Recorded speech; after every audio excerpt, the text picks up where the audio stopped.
Allô James? Non, les actions Samsung, tu vends. Prends plutôt du Motorola. C'est bien ça. Ouais, salut.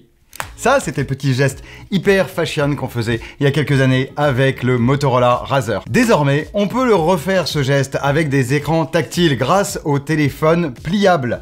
Et aujourd'hui, nous avons notamment le Galaxy Z Flip 6. Alors, je peux toujours essayer de l'ouvrir comme ça, mais je pourrais avoir peur de casser mon écran, donc je vais éviter. Voilà, le Z Flip 6 c'est le successeur du Z Flip 5 qu'on vous avait présenté l'année dernière. Alors est-ce que cette année on pourra être toujours aussi dithyrambique avec ce Z Flip 6? Est-ce qu'il est toujours aussi mignon, aussi fashion, aussi performant? Eh bien c'est ce qu'on va voir dans cette vidéo. Historiquement, ce qu'on reprochait au Galaxy Z Flip, c'était leur autonomie. Et bien cette année, Samsung a corrigé le tir. Oui, auparavant, on avait une batterie de 3700 mAh, désormais, on monte à 4000 mAh. Et bien cette petite différence de 300 mAh va permettre au Galaxy Z Flip 6 de tenir désormais, tenez-vous bien, près de 2 jours d'autonomie. Près de 2 jours, je vous dis ça, puisque nous avons mesuré avec notre protocole de test Visor 12 heures d'autonomie en usage mixte, usage polyvalent.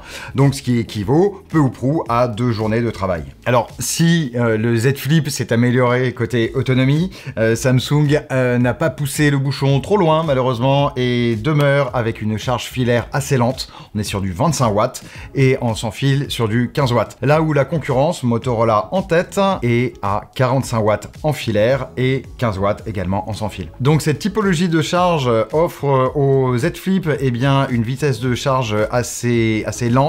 On a besoin de 30 minutes pour monter à 50% et de 1h30 pour monter à 100%. Toujours en parallèle avec le Moto, celui-là c'est 20 minutes pour 50% et 60 minutes pour 100%.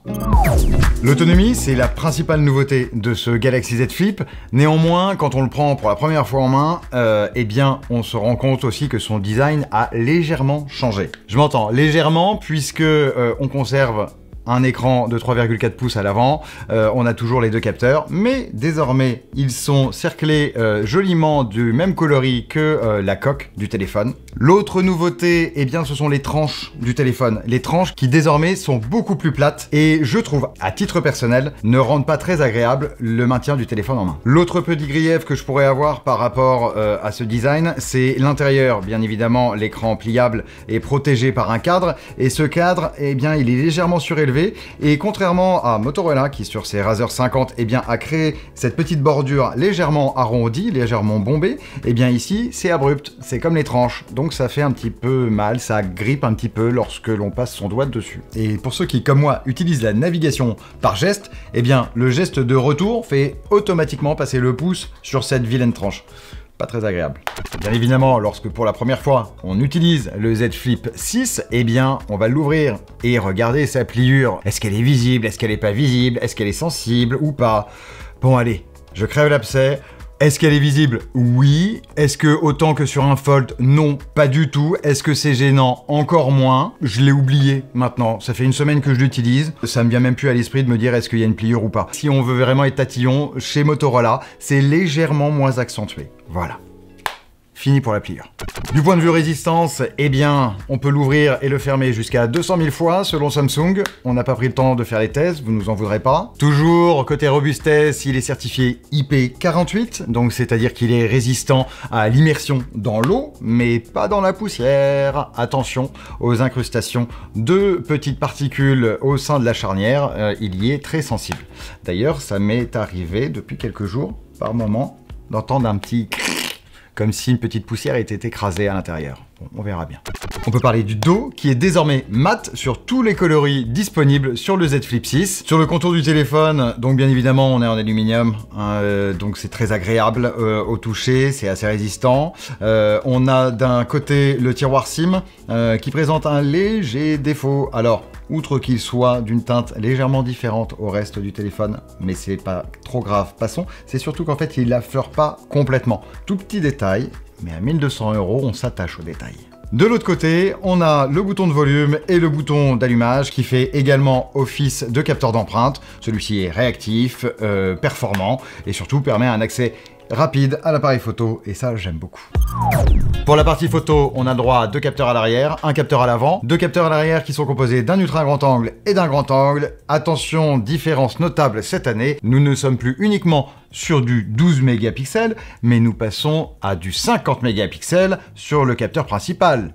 Ouh là là! Conséquence, on peut s'attendre à avoir un zoom numérique de qualité. Alors qu'est-ce que ça donne au niveau du rendu? Avec le capteur principal de 50 mégapixels, on a de très belles photos en plein jour. Franchement, elles sont bien détaillées, on a une belle vibrance, des couleurs chatoyantes. Sur la basse lumière, eh bien ce Galaxy Z Flip 6, ma limite fait mal aux yeux. Mais mal aux yeux, tellement le rendu de ces clichés en mode nuit, on avait l'impression que c'était des photos prises en plein jour. Et lorsqu'on regarde en taille réelle, ouh, ça pique un petit peu. En revanche, si vous avez un tant soit peu de bonnes conditions lumineuses, c'est-à-dire en pleine ville, avec des petits lampadaires, avec des lumières d'un bar ou autre, eh bien là, le mode nuit du téléphone sera beaucoup plus naturel. Sur l'ultra grand angle, on note un petit peu de bruit quand même, mais qui reste très mesuré et surtout qui est là pour essayer de conserver un maximum de détails. Et ce rendu, on l'a également en plein jour, malgré une déformation sur les côtés qui est assez visible. Mais voilà, dans l'ensemble, on est plutôt content de l'ultra grand angle de ce Z Flip 6.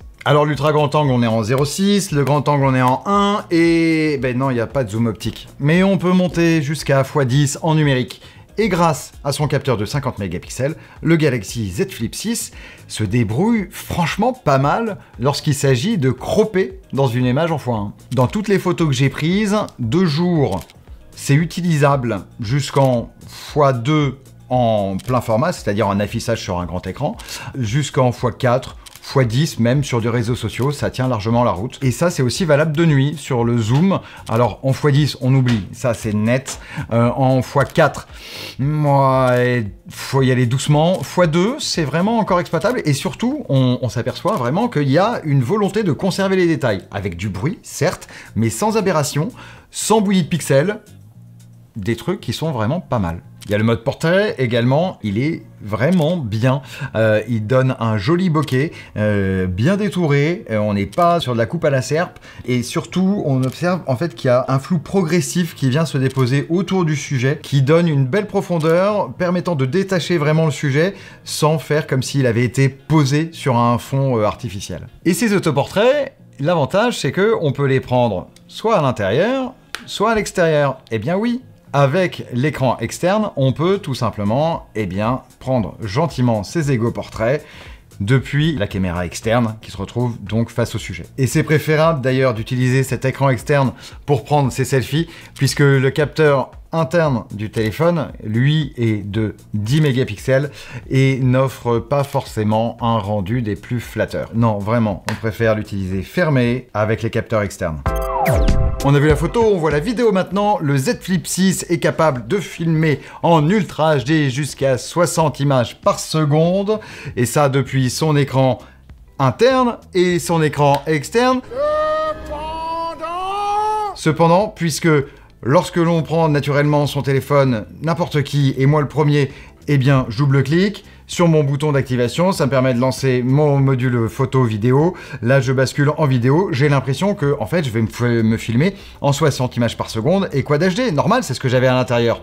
Et non, pas du tout, puisque là, on a droit à une image croppée. Oui, parce que le capteur, lui, il est fait pour filmer en 16/9. Et donc, il faut manuellement venir ici, dans le menu, et changer pour passer en 9/16, et même pas 16/9. Ben oui. Voilà, vidéo en marchant avec le Samsung Galaxy Z Flip 6, donc c'est en mode de stabilisation activé. En revanche, on est en Ultra HD à 60 fps. Et comme sur tous les flips, il y a toujours le mode vieux, qui permet de tenir son téléphone comme un bon vieux caméscope. Donc à savoir qu'il y a une toute petite limitation, c'est que lorsque vous l'utilisez comme ça, que surtout vous voulez afficher sur l'écran externe, vous ne pouvez filmer en maximum qu'en Ultra HD 30 FPS. Le 60 FPS n'est pas disponible, sans doute, puisque la puce du téléphone, le Snapdragon 8 Gen 3, dont nous allons bientôt parler, peut trouver ses limites à filmer en 4K 60 et diffuser en même temps sur 2 écrans. Puis on peut utiliser aussi son flip de cette manière, pour se filmer, pour prendre un selfie, une photo de groupe, n'importe quoi. C'est pratique, ça évite d'embarquer un trépied avec soi. C'est tout l'avantage de ce format. vraiment. Pour la performance, comme on a dit, Snapdragon 8 Gen 3 de Qualcomm, la puce la plus puissante du marché actuellement, qui ici s'accompagne de 12 Go de RAM. En performance pure, dans les benchmarks, eh bien, le Galaxy Z Flip 6 se comporte très bien. Il est le plus puissant de tous les mobiles pliables dans ce format-là, de pliable vertical. Il est aussi légèrement plus performant que le Galaxy S24 Ultra sur les benchmarks, tout du moins. Une bizarrerie peut-être qui pourrait s'expliquer par l'intégration de Samsung qui a intégré une chambre à vapeur dans son Galaxy Z Flip qui permet au processeur de beaucoup mieux dissiper la chaleur qu'il produit et donc lui autorise à monter potentiellement dans de plus hautes fréquences sans endommager son intégrité. À l'usage, eh ben, c'est du tout bon, franchement, zéro ralentissement, en un peu plus d'une semaine d'utilisation. En jeu, c'est du bonheur. Bien évidemment, j'ai installé Genshin Impact, poussé toutes les options graphiques à fond. J'ai tourné en moyenne à 51 FPS, donc c'était parfaitement jouable. Quitte à parler de performance et du Snapdragon, on peut pas passer à côté de son NPU qui est dédié à traitement de l'IA en local. Eh bien, il faut savoir que sur ce Galaxy Z Flip 6, c'est le même NPU que sur le Snapdragon X Elite, à savoir donc le SoC que Qualcomm réserve aux ordinateurs portables et qui devrait venir concurrencer les M1, M2, enfin tous les Apple Silicon notamment. Donc ce qui veut dire que il en a sous le pied, hein, le petit gamin. Et quand on parle d'IA, on parle de logiciel et on parle de One UI 6.1.1. Alors, One UI 6.1.1, qu'est-ce que c'est? Bon, c'est toujours One UI, hein, c'est toujours basé sur Android 14 et c'est toujours vachement agréable à utiliser. C'est bien organisé, on y retrouve ses repères. La petite barre latérale, moi je trouve qu'elle est géniale, elle permet d'avoir tous ces raccourcis. En plus, on peut vraiment la paramétrer soit pour avoir des raccourcis, soit pour avoir des contacts préférés, soit pour avoir d'autres choses. Vraiment, il y a tout plein de paramètres à l'intérieur du menu du Galaxy Z Flip. Donc, rien à dire de ce côté. Concernant l'écran externe, eh bien, il peut bien évidemment accueillir de l'affichage. En revanche, on n'aura pas autant de possibilités qu'avec l'écran interne qui, lui, déploie toutes les possibilités d'Android. Là, on est limité quand même à certains widgets, contrairement à Motorola qui, lui, propose vraiment une interface globale Android à l'extérieur. Néanmoins, on peut quand même passer de base des appels téléphoniques avec le téléphone fermé, comme cela. Alors, dans ce cas-là, le son sortira des haut-parleurs. On peut aussi accéder au clavier si on a besoin pour répondre à un texto, etc. Et outre les notifications et les widgets de météo, de calendrier, etc. On peut installer d'autres applications et même toutes ces applications, chose que de base on ne peut pas faire, mais il y a une petite astuce. C'est tout simplement d'installer l'application officielle de Samsung Good Lock, qui va débloquer l'écran externe afin d'y autoriser de nouvelles applications et donc par la suite on pourra lancer soit Netflix, soit YouTube, soit Twitter. Moi, pour ma part, je me suis même amusé à lancer le jeu Tortue Ninja qu'on trouve sur Netflix. L'écran est un peu petit. J'imagine que sur un règne, ce serait beaucoup plus simple avec juste une carte à switcher à droite, à gauche, ou même du Tinder. Pratique. Mais où sont les nouveautés alors? Les nouveautés, Samsung commence à nous rabattre un petit peu trop les oreilles avec ça. C'est Galaxy AI. Aïe aïe aïe. Vous sentez que ça me passionne l'IA, hein. J'en ai marre de ce métier. Donc vous vous en doutez, je vais pas passer 3 plombes à vous expliquer tout ce que fait ou ne fait pas ce Galaxy Z Flip 6. Vous retrouverez la majeure partie de toutes les fonctions Galaxy AI dans une vidéo dédiée qui sera indiquée juste en dessous et que je vous invite chaudement ou froidement comme vous voulez à aller voir. Non, je vais plutôt me concentrer à vous présenter les nouveautés d'intelligence artificielle de ce Z Flip 6. Bonjour, je m'appelle Edouard. Ah, salut, ouais, moi c'est Minling. Et où est-ce que tu habites? 26, je suis le commandant A. Maintenez le top secret. Ouais, génial Galaxy AI. Donc la petite séquence que vous venez de vivre avec moi, c'est simplement les limitations de Galaxy AI. Donc c'est la fonction interprète de Samsung qui permet à tout à chacun d'utiliser son téléphone pour mener une conversation avec quelqu'un qui ne parle pas sa propre langue. Là, vous avez vu que ça ne fonctionne pas forcément très bien. C'est simplement puisque automatiquement, le système switch entre un micro pour le français, un micro pour l'autre langue, de la manière dont c'est paramétré ici. Donc le chinois en l'occurrence. Mais donc là, j'ai parlé une première fois en français, après ça a traduit, et après j'ai reparlé en français, mais non, en fait, il voulait que ce soit du chinois maintenant. Et donc, au bilan, ce qu'on regrette, c'est de ne pas avoir une détection automatique de la langue parlée, et que simplement le téléphone puisse reconnaître le dialecte ou la langue utilisée. Ensuite, Il faut savoir que cette fonction interprète, elle est limitée au niveau des langues. On va compter une vingtaine au maximum. Ça fait assez peu pour toute la planète. Et les petites errances au niveau de la traduction, on en rencontre même dans des langues très populaires comme l'anglais. Donc c'est pas encore totalement au point. Ça peut dépanner. Faut pas se reposer entièrement dessus. L'autre nouveauté avec ce Galaxy Z Flip 6, c'est la suggestion de réponse. Que vous receviez un SMS ou un WhatsApp ou n'importe, votre écran externe vous permettra de le consulter rapidement et surtout de vous permettre de suggérer des réponses grâce à l'intelligence artificielle. Et après, il y a tout le random qui est déjà préinstallé et que l'on peut alimenter avec ses propres propositions à l'intérieur des paramètres de One UI. Et puis on a aussi des nouveautés sur la partie photo, deux principales, c'est le Photo Studio qui permet de générer des dessins à partir de portraits que l'on a pris ou de photos d'individus que l'on prend. Je sais que personnellement j'ai essayé sur mes enfants, le rendu était plutôt pas mal, j'ai essayé sur moi, je me suis retrouvé avec des cheveux. Bizarre. On a aussi l'autre petite nouveauté que je trouve, à titre personnel, beaucoup plus amusante et intéressante, c'est la génération d'images à partir de dessins. Donc ça, on va pouvoir le faire à partir d'une photo, typiquement un canapé, une personne assise sur le canapé, on va pouvoir dessiner un petit chat, si on veut, et puis le petit chat, ensuite, va tranquillement s'installer, comme par magie, sur l'image, bien intégré, avec les ombres comme il faut, et le rendu est plutôt vachement bien. Par contre, j'ai voulu me faire la toque de cuisinier de Philippe Etchebest, et là, malheureusement, je me suis retrouvé avec une télé sur la tête. Comme quoi, on est rattrapé par ses passions. Et dernier petit atout, je trouve, de ce Galaxy Z Flip 6, alors c'est un petit peu cher juste pour ça, mais lorsqu'il est tombé entre les mains de mes enfants, ils sont tombés, eux, amoureux de son mode dessin, assisté par intelligence artificielle. Alors, qu'est-ce que c'est? Eh bien, on reproduit toujours une esquisse, donc un petit dessin de ce que l'on veut, et ensuite le téléphone va transformer ce croquis en un joli dessin coloré, etc., en faisant plusieurs propositions.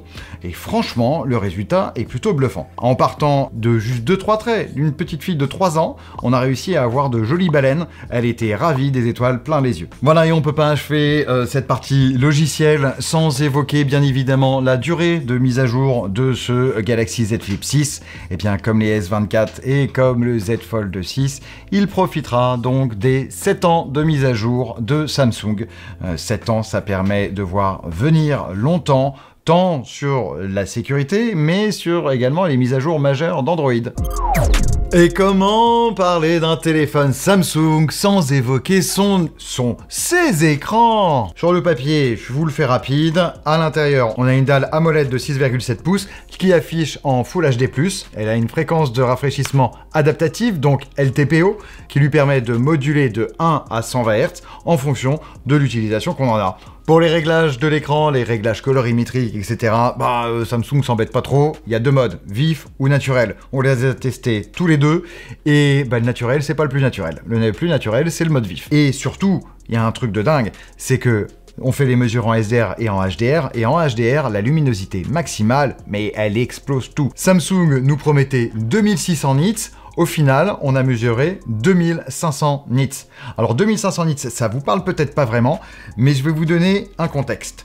Moi, posé, transat, jardin, 30 degrés, gros soleil au-dessus de la tête, vers 14h. Je lance une vidéo YouTube. Habituellement, je rentre, je vais me mettre à l'ombre pour pouvoir la regarder. Là, j'étais tranquille, je pouvais la regarder en tout confort. C'était génial, vraiment.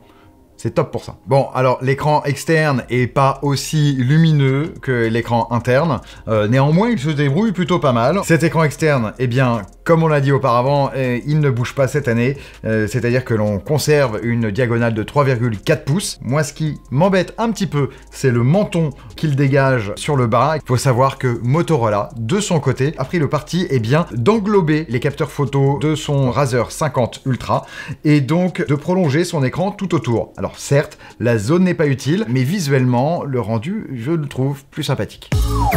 Ça y est, on a fait le tour de ce Galaxy Z Flip 6. Alors on peut d'abord se poser la question de savoir est-ce que c'est un bon cru? Rapidement, oui et non. Bah oui, je suis normand, c'est pas évident. Donc oui, parce que on a quand même des améliorations au niveau de la performance, on a une autonomie qui est vraiment meilleure, on a un appareil photo qui gagne un capteur de 50 mégapixels, et ça c'est pas rien, ça autorise du zoom optique. performant, avec un joli piqué, de beaux résultats. À côté de ça, on conserve toujours l'écran de 3,4 pouces à l'extérieur, avec ces grandes languettes noires tout autour, qui est pas forcément très joli et fait un petit peu daté. Visuellement, heureusement qu'on a le petit cerclage autour des objectifs pour différencier celui qui aura dépensé 1200 € cette année de celui qui les aura dépensés l'année dernière, hein, tout simplement. Et puis ensuite, c'est totalement subjectif, mais la prise en main, mettre des bords plats avec des arêtes assez tranchantes, je trouve que c'est pas forcément très confortable en main. Si je devais l'utiliser tous les jours, sans nul doute, utiliserais-je une coque avec. Maintenant, ce Galaxy Z Flip 6 n'est pas tout seul sur le marché. Non, non. En embuscade, il y a Motorola. Motorola qui est arrivé sur ce marché en même temps, peu ou prou, que Samsung, c'est-à-dire en 2019 ou 2020, et qui, cette année, a sorti les Motorola Razr 50 Ultra et le Razr 50. Et ce Razr 50 Ultra, eh bien, il est au même prix, 1199 €. Là-dessus, ça change pas. Côté autonomie, c'est un peu moins bon que ce Galaxy Z Flip. Néanmoins, le Razr 50 Ultra dispose d'une charge plus rapide puisqu'il est compatible 45 watts contre, je vous le rappelle, 25 watts pour le Flip 6. Au niveau du design, c'est très personnel, encore une fois, mais je préfère celui du Razr 50 Ultra. Certes, il a des mensurations qui peuvent éventuellement de quelques millimètres être un peu plus généreuses. Néanmoins, il a le même poids que le Flip 6 et surtout, en fait, il a des bords qui sont arrondis, des tranches arrondies qui font que la prise en main est beaucoup plus agréable. De plus, il a un dos texturé qui tient bien dans le creux de la main, contrairement en fait à ce dos qui a quand même la bonne idée d'être mat sur le Galaxy Z Flip. La pliure, c'est un petit détail, mais il faut quand même que je l'évoque, sinon on me le dira en commentaire. La pliure du Motorola Razr 50 Ultra est moins profonde que celle du Flip 6. Elle est moins sensible aussi au toucher. Donc si vous êtes sensible vous-même à cette pliure, comme ça vous saurez. Photo ensuite, la différence c'est quoi? De l'ultra grand angle, vous filez sur le Flip 6. Vous voulez un zoom optique, vous prenez le Motorola. C'est tout simple. Vous ne pouvez pas avoir les deux sur un même téléphone pliable dans ce format pour l'instant. Et sur la partie logicielle, eh bien là, ce sont deux écoles différentes. D'un côté, vous avez One UI et de l'autre côté, Hello UI. Donc les deux plateformes sont basées sur Android 14. Hello UI est plus épuré, un peu plus proche d'Android pur, néanmoins ne dispose pas de toutes les fonctionnalités avancées de Galaxy AI qui, elles, restent chez Samsung. Vous l'aurez compris, si vous voulez faire mumuse avec de l'intelligence artificielle, être à la pointe de la mode, de la fashion, de tout, en fait, c'est un Galaxy Z Flip 6 qu'il vous faut. Motorola, c'est plus discret, efficace, mais dans l'ombre. Pour les performances, on peut toucher deux mots là-dessus. Oui, le Galaxy Z Flip 6 est plus performant que le Motorola Razr 50 Ultra. Le 50 Ultra était sur un 8S Gen 3, alors que le Flip 6 est sur un 8 Gen 3. Sur le match des performances, c'est lui qui gagne. Néanmoins, le Motorola pourra adresser toutes les tâches que vous lui balancerez sans aucun souci. À titre personnel, mon envie serait quand même d'aller plus vers le Motorola.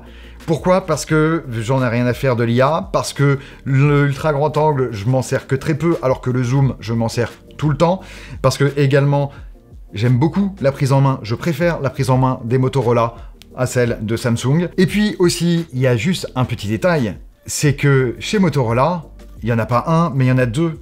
Et il y a le Motorola Razr 50. Et lui, il est en cours de test chez nous, mais il est à 899 €. Donc là, on passe en dessous des 1000 €. C'est quand même 300 € de différence par rapport à un Z Flip 6 ou un Razr 50 Ultra. Ça démocratise vraiment le téléphone pliable auprès du plus grand nombre. Et ça, je trouve que c'est une bonne idée. Et si je devais me laisser tenter par un pliable, c'est peut-être vers celui-ci que je m'orienterais. Voilà, la messe est dite. Merci beaucoup de nous avoir suivis. J'espère que ce test vous aura plu, que vous aurez pu découvrir plus en détail les fonctionnalités, les atouts, les défauts de ce Galaxy Z Flip 6 et également aurait pu apprécier la conclusion qui vous permet de faire un petit bilan entre lui et son homologue chez Motorola, le Razr 50 Ultra. N'hésitez pas à lâcher un petit pouce bleu, à vous abonner, à cliquer sur la cloche des notifications pour ne rater aucune de nos prochaines excellentes vidéos. Et d'ici la prochaine que je tournerai avec l'aimable gentillesse de Robin, je vous dis à très bientôt, portez-vous bien, salut!